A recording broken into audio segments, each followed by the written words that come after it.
Hola, yo soy el profesor Felipe Argote y esto es Economía en 10 minutos o menos. Hoy te voy a explicar las razones por las cuales el gobierno se niega rotundamente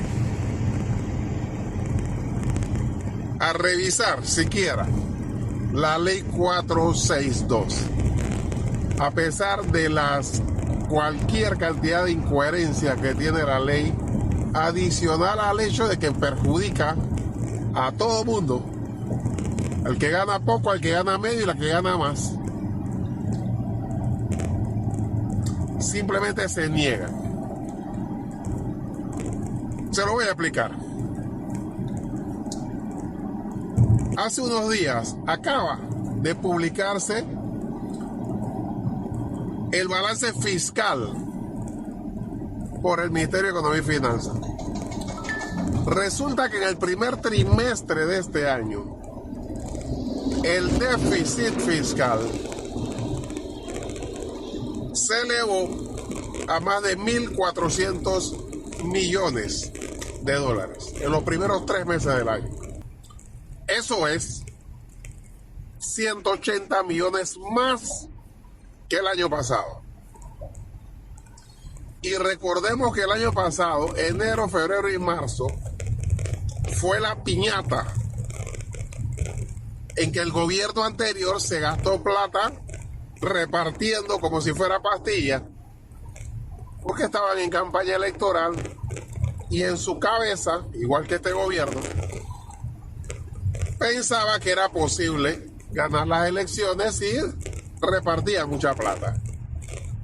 Recordemos que en ese periodo se gastaron los 500 y pico millones de dólares de la mina, que según el presidente actual se gastó en el día a día. Eso ocurrió el año pasado. O sea que si ahora los gastos fueron superiores en más de 180 millones, imagínense el nivel de gasto que hay. El año pasado, el déficit fiscal se elevó por encima de los 6.000 millones de dólares.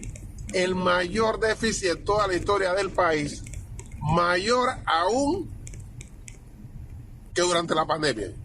Recuerda que el déficit es gasto por encima del ingreso. O sea, en la pandemia, los ingresos bajaron al piso porque las empresas estaban cerradas. Y los gastos se dispararon porque estaban repartiendo bonos de 100 y 120 dólares. Y aún así, ese déficit en la pandemia fue menor que en el 2024. Y aún así, en el primer trimestre fue menor que el de este año. O sea, proyectado, el déficit puede estar por encima de los 7.000 millones de dólares si van como hasta ahora. Eso fue un déficit de 7.4%. Miren esto. Pongan atención. 7.4% de déficit. Se comprometieron, no con nosotros, con la IFI, con las calificadoras, con el Fondo Monetario, con el Banco Mundial y la calificadora de riesgo, de que lo iban a bajar a 4% este año. 4%. Para hacerlo, tendrían que reducir los gastos en 40%. 40% para cumplir con esa reducción de 4% de déficit, que es altísima. Que es altísima. Debía estar entre el 1 y el 2. Pero dice que lo iban a bajar poco a poco. Primero pensaron no poner ninguna, luego al final lo hicieron un poco presionados, no por nosotros, por las calificadoras, de bajarlo al 4%. Bueno, si eso es así, este trimestre tendría que haber bajado el déficit fiscal hasta tal vez 800 millones, pero en vez de bajar subió. Pero miren esto.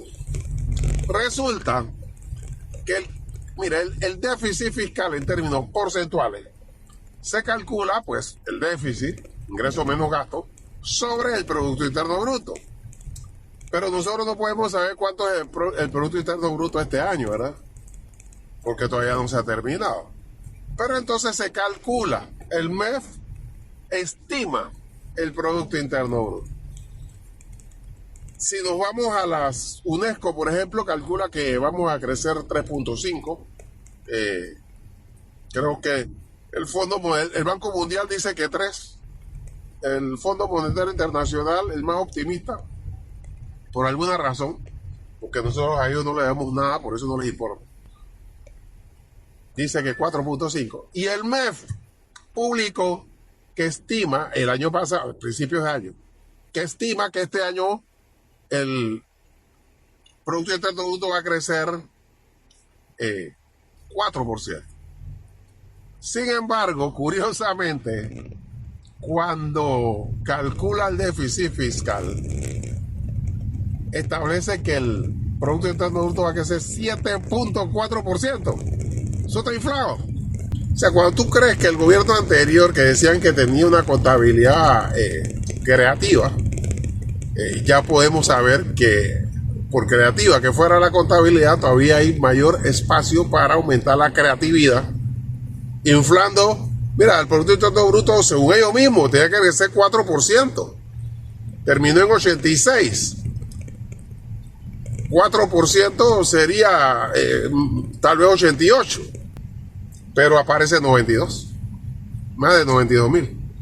Lo cual significa que está inflado. Bueno, ¿qué pasa? Mira, ¿y por qué vamos a lo del Seguro Social? Resulta que el Seguro Social tenía en la ley 51 anterior las cuentas, el sistema mixto. El sistema mixto constaba de dos componentes: el componente solidario y el componente personal. Esa parte personal eran cuentas individuales, eran cuentas personales, no era plata del gobierno. ¿Qué hizo? Expropió esas cuentas personales, la metió en el tambuche y ahora lo cuenta como ingreso del gobierno. Entonces tenemos ahí entre 3,000 millones y 5,000 millones de razones por las cuales el gobierno se niega a revisar la ley.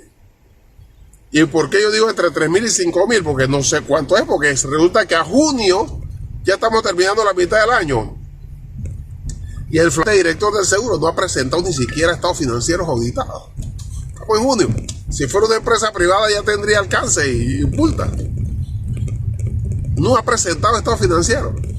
Entonces, ¿qué pasa? Si tú revisas la ley, lo primero que tendrías que hacer es retroceder la expropiación de las cuentas personales en cualquiera de los casos. Y eso afectaría, disparando el déficit tal vez más allá del 10%.